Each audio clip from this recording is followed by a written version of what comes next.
Let's be honest, I think everyone here has heard of Star Wars, right? Well, if you haven't, quickly crawl out from under that rock you've been hiding under and interact with society for a bit, will ya?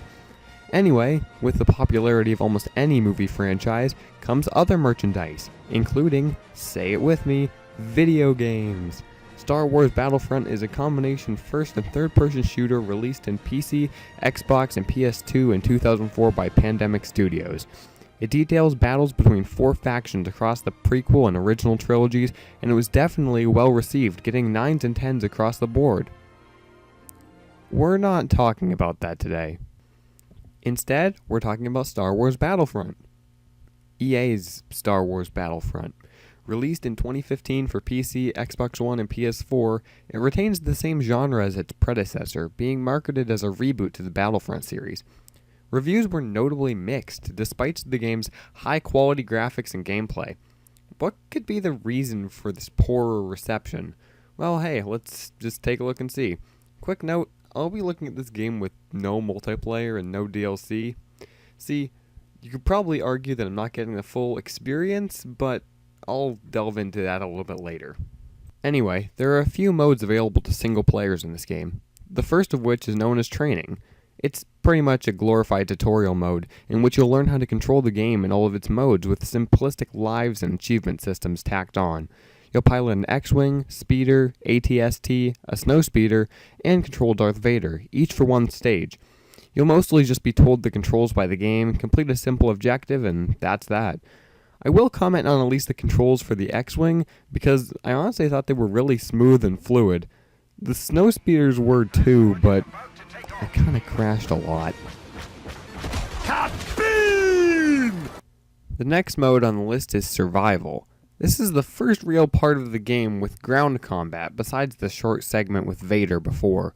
The objective is simple. Just survive 15 rounds against waves of enemies on a limited number of lives. Seems pretty alright.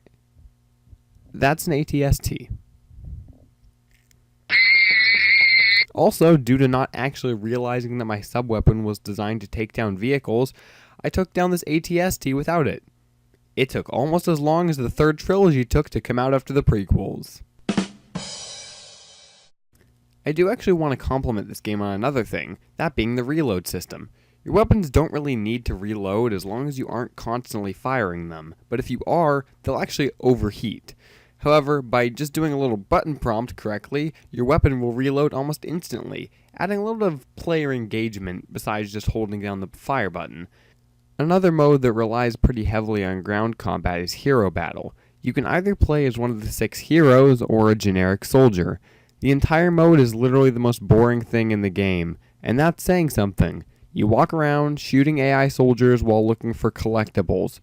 No, I'm not using a generic term. This game's collectibles are called collectibles. Things like this are what gives this game a lack of any personality, which must have been pretty hard because this game is based on Star Wars, literally one of the most recognizable and loved film franchises in history. I just played as Boba Fett the whole time so I could fly around in a jetpack. A jetpack makes everything better. The remaining 2 modes are designed to have way more players in them than the other ones, but I'll just be playing with computers because, again, I don't have online. The first is basically a team deathmatch, but in spaceships, which works well for what it is, but is pretty boring and generic. The last mode is easily the most interesting and complex in the entire game, Walker Assault. 2 AT-ATs start advancing towards the objective, and the Empire has to protect them on their way. The Rebels, on the other hand, have to keep the uplinks active in order to call in Y-Wings to help hurt the AT-ATs. It's not revolutionary or anything, but the asymmetrical gameplay format at least spices up the package a little bit. I think the problem that I and many other people had with this game is that it simply lacks content and charm. It's sad, really, because you can tell some of the people on the team really put effort into this. The core gameplay systems work really well, the game looks great, and I didn't encounter any bugs. But this doesn't make up for a lack of content in single player. Look, the package I paid for cost $60 originally, and I got only a few hours of gameplay out of it. Yes, I could have tried 100%ing the game to get more time out of it, but most people don't consider 100%ing a game in its average playtime. On a bigger scale, all I hope is that this doesn't get worse in future games. The gaming industry should know better than to lock all these features and content behind paywalls, much less to segregate the online player base with all of this DLC. On top of that, a huge amount of the game's content, including about half of the game's heroes, is locked behind $60 of online and a $20 season pass. I guess if it makes them more money, though, it is better. The only way it could get worse is by putting everybody together, but giving some players a significant advantage based on how much money they pay. But that would never happen. Definitely not. Under no circumstances. That's just really physically impossible. Nah.